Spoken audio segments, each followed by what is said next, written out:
Episode 287, Stuck Duck. One day, Duck was shunting Hannah and Henrietta in for Toby's passenger train. "Thank you, Duck, for arranging my coaches," said Toby.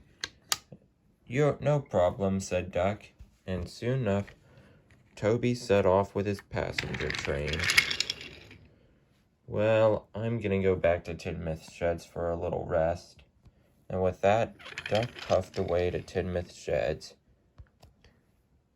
Soon enough, Duck arrived at Tidmouth Sheds. He went around on the turntable and backed into one of the berths. And there he fell asleep. Just then, a worker arrived at Tidmouth Sheds. Sir Topham had asked some of his workers to repair the doors because some of them were creaking, but they weren't going to do it till tomorrow, and he was surveying what he was going to be working with.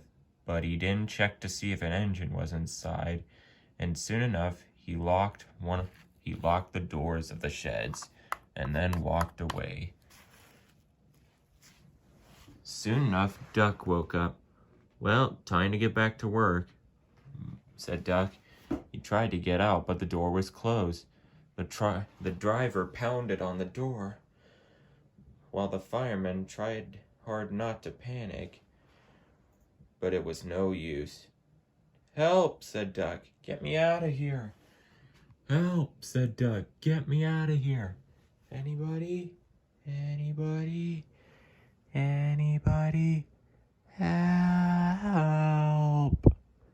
An hour later, Sir Topham Hatt was talking to Nia and Toby, who were the only engines who were around at the moment.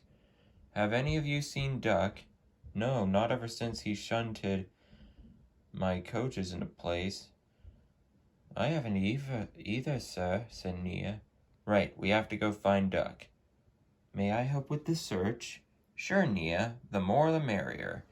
And with that, Nia coupled up to Toby, and they both went off to find Duck.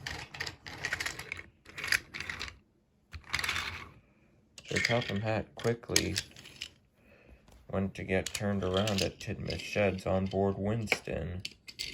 And soon enough, Winston was turned around, and Sir Topham Hatt was able to assist in the search as well.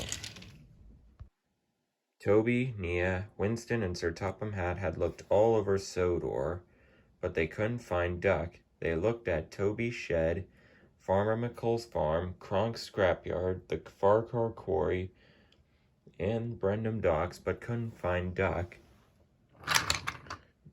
Soon enough, they arrived at Tidmouth Sheds. "Hey, we haven't checked here yet," said Nia. "Agreed," said Toby. "Don't bother, you two. One of the workmen locked the doors of the shed, and they won't be open again for a while because they need to be fitted." "Oh," said Toby. Sir Topham Hatt on board Winston, Nia and Toby were about to back out when they heard a voice. "Hello? Is someone there?" "By goodness gracious me," said Toby. "It's Duck. He's in the sheds." "Don't worry, Duck. We'll have you out." Said Sir Topham Hatt. "What is it, sir?" said Winston. "I guess that workman I hired to do this must have forgotten to check if there were any engines in the shed. I'll have a talk with him later, but for now, let's get Duck out of the shed." Sir Topham Hatt then called for the workman who locked the door, and many minutes later, the workman arrived. He was eating lunch, but he was then called for by Sir Topham Hatt. He soon unlocked the door, and out came Duck. "Free at last," said Duck, but because of his excitement, he came a bit off the rails. "Oh, great. Now I'm stuck again." Nia, Toby, and Sir Topham Hatt just laughed, as well as Winston and the workmen. Everyone except for Duck.